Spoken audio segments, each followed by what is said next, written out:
Offenses affecting public tranquility.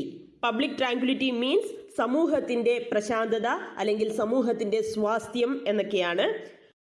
So സമൂഹത്തിൻ്റെ പ്രശാന്തതയെ, public ട്രാങ്ക്വിലിറ്റിയെ അഫക്റ്റ് ചെയ്യുന്ന ഒഫൻസസ് എന്തൊക്കെയാണ് എന്നാണ് നമ്മൾ പറയാൻ പോകുന്നത്. IPCയിലെ sections 141 to 160 deals with offences affecting the public tranquility. The offenses affecting public tranquility include unlawful assembly, rioting and affray. First one, unlawful assembly. Unlawful assembly എന്നത് 5 അതിലധികമോ ആളുകളുടെ ഒരു കോമ്പിനേഷൻ, ഒരു കൂട്ടായ്മയാണ്. എന്തിനു വേണ്ടിയിട്ടാണ് ഈ 5 അതിലധികമോ ആളുകളുടെ അസംബ്ലി രൂപീകൃതമായിട്ടുള്ളത്?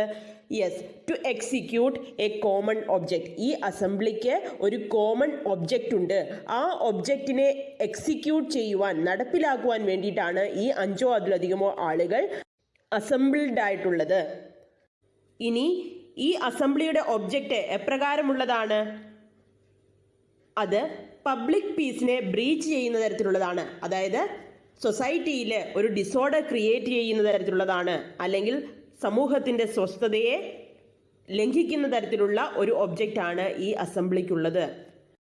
സെക്ഷൻ 141 അൺലോഫുൾ അസംബ്ലിയുടെ ഒബ്ജക്റ്റ് ഒരു 5 കാര്യങ്ങൾ കൊടുത്തിട്ടുണ്ട്. അതിലേതെങ്കിലും ഒന്നായിരിക്കണം എന്ന് പറഞ്ഞിട്ടുണ്ട്. എന്തൊക്കെയാണ് ആ 5 objects? Number 1, to overawe by criminal force the central or state government or the legislators or any public servant. ഏതെങ്കിലും ഒരു പബ്ലിക് സർവൻറ്റിനെയോ ലെജിസ്ലേറ്റേഴ്സിനെയോ അല്ലെങ്കിൽ സെൻട്രൽ ഓർ സ്റ്റേറ്റ് ഗവൺമെൻറ്റിനെയോ ക്രിമിനൽ ഫോഴ്സ് ഉപയോഗിച്ച് ഓവറാ, ഭയപ്പെടുത്തുക. Number 2, to resist the execution of law or legal process. ലോയുടെയോ legal പ്രോസസ്സിൻ്റെയോ എക്സിക്യൂഷനെ തടസ്സപ്പെടുത്തുക.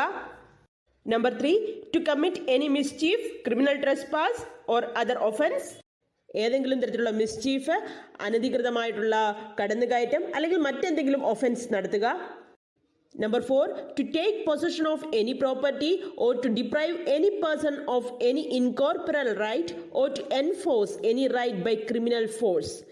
ഏതെങ്കിലും ഒരു പ്രോപ്പർട്ടിയെ അതിൻ്റെ പൊസിഷനിൽ നിന്ന് എടുക്കുന്നതിന്, അല്ലെങ്കിൽ ഏതെങ്കിലും ഒരു ഇൻകോർപ്പറൽ ആയിട്ടുള്ള ഒരു പേഴ്സണെ അതിൽ നിന്ന് ഡിപ്രൈവ് ചെയ്യുന്നതിന്, അതിന് അദ്ദേഹത്തിൻ്റെ റൈറ്റ് ഉപയോഗിക്കുന്നതിൽ തടസ്സപ്പെടുത്തുന്നതിന്, അല്ലെങ്കിൽ to enforce any right by criminal force, ഏതെങ്കിലും ഒരു റൈറ്റ് ക്രിമിനൽ ഫോഴ്സ് ഉപയോഗിച്ച് നടപ്പിലാക്കാൻ ശ്രമിക്കുക.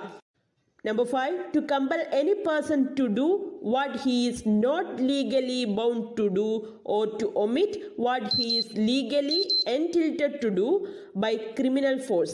ക്രിമിനൽ ഫോഴ്സ് ഉപയോഗിച്ച് ഒരു പേഴ്സണെ ഒരു ഇല്ലീഗൽ ആക്ട് ചെയ്യുവാൻ വേണ്ടി ഫോഴ്സ് ചെയ്യുക, അല്ലെങ്കിൽ ക്രിമിനൽ ഫോഴ്സ് ഉപയോഗിച്ച് ഒരു ലീഗൽ ആക്ട് ഒരു പേഴ്സണെ കൊണ്ട് ഒമിറ്റ് ചെയ്യിക്കുക. ഈ പറഞ്ഞിരിക്കുന്ന 5 ഒബ്ജക്ട്സിൽ ഏതെങ്കിലും ഒന്നായിരിക്കണം ഈ അൺലോഫുൾ അസംബ്ലിയുടെ ഒബ്ജക്റ്റ്. എങ്കിൽ മാത്രമേ അതിനെ നമുക്ക് അൺലോഫുൾ അസംബ്ലി എന്ന് പറയുവാൻ കഴിയുള്ളൂ. സിമ്പിളായിട്ട് പറഞ്ഞാൽ ഒരു അൺലോഫുൾ അസംബ്ലിയുടെ ഒബ്ജക്റ്റ് എന്നത് അൺലോഫുൾ ആയിരിക്കണം, ഇല്ലീഗൽ ആയിരിക്കണം. സോ എന്തൊക്കെയാണ് അൺലോഫുൾ അസംബ്ലിയുടെ 3 എസെൻഷ്യൽസ്? നമ്പർ 1, 5 അതിലധികമോ ആളുകൾ ഉണ്ടായിരിക്കണം ആ ഒരു അസംബ്ലിയിൽ. മിനിമം 5 പേരുണ്ടാവണം. 5 പേരിൽ താഴെ 4 പേരുണ്ടെങ്കിൽ അതൊരു അൺലോഫുൾ അസംബ്ലി ആവില്ല. മിനിമം 5 പേരുണ്ടാവണം. 5ൽ കൂടുതൽ എത്ര പേരെങ്കിലും ആകാം. പിന്നെയോ ആ അസംബ്ലിക്ക് ഒരു കോമൺ ഒബ്ജക്റ്റ് ഉണ്ടായിരിക്കണം.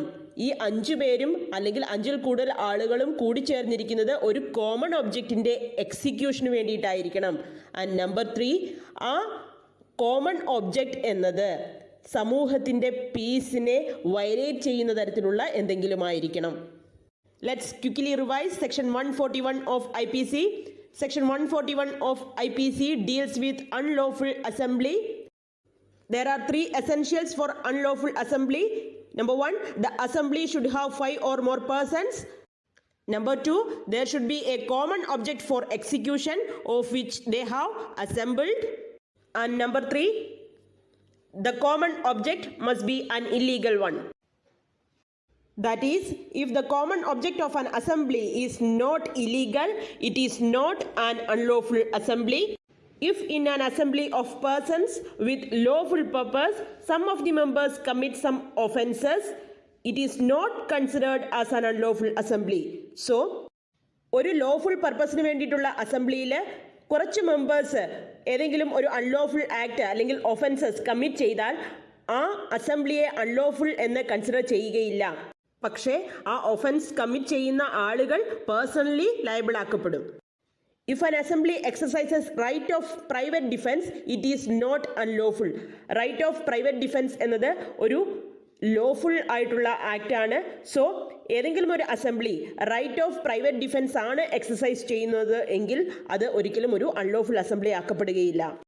ബിഗിനിങ്ങിൽ ലോഫുൾ പർപ്പസോടുകൂടി തുടങ്ങിയ ഒരു അസംബ്ലി പിന്നീട് എപ്പോൾ വേണമെങ്കിലും അതിനൊരു അൺലോഫുൾ ഒബ്ജക്റ്റ് സ്വീകരിക്കുകയും അത് അൺലോഫുൾ അസംബ്ലി ആവുകയും ചെയ്യാവുന്നതാണ്. സെക്ഷൻ 142 പറഞ്ഞിരിക്കുന്നത് ഒരു അൺലോഫുൾ അസംബ്ലിയിലെ മെമ്പറിൻ്റെ ലയബിലിറ്റി എന്താണ് എന്നുള്ളതാണ്. A member of an unlawful assembly is liable for the acts of the unlawful assembly as if he alone had done such act or acts. ഒരു unlawful അസംബ്ലിയിലെ member ആ unlawful അസംബ്ലിയുടെ എല്ലാ ആക്ട്സിനും അയാൾ തനിയാണ് ആ act ചെയ്തിട്ടുള്ളത് എന്നുള്ള രീതിയിൽ liable ആക്കപ്പെടും.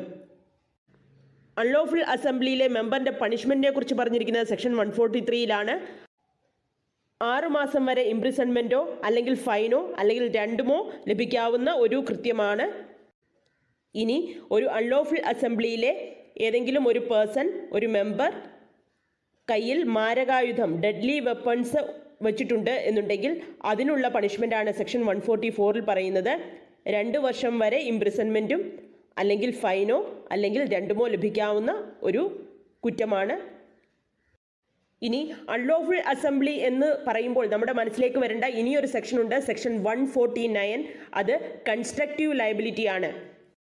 A group of persons common ഒബ്ജക്റ്റോടുകൂടി ഒരു ഒഫൻസ് കമ്മിറ്റ് ചെയ്താൽ അതിനുള്ള ലയബിലിറ്റിയാണ് കൺസ്ട്രക്റ്റീവ് ലയബിലിറ്റി എന്ന് പറയുന്നത്. ആ ഗ്രൂപ്പിലെ എല്ലാവരും ആ ഒരു ഒഫൻസിന് ലയബിളാക്കപ്പെടും. അതാണ് കൺസ്ട്രക്റ്റീവ് ലയബിലിറ്റി അണ്ടർ സെക്ഷൻ 149. അത്തരത്തിൽ കോമൺ ഒബ്ജക്റ്റോടുകൂടി നടത്തുന്ന ആക്ടുകളെ നമ്മൾ എന്താണ് പറയുന്നത്?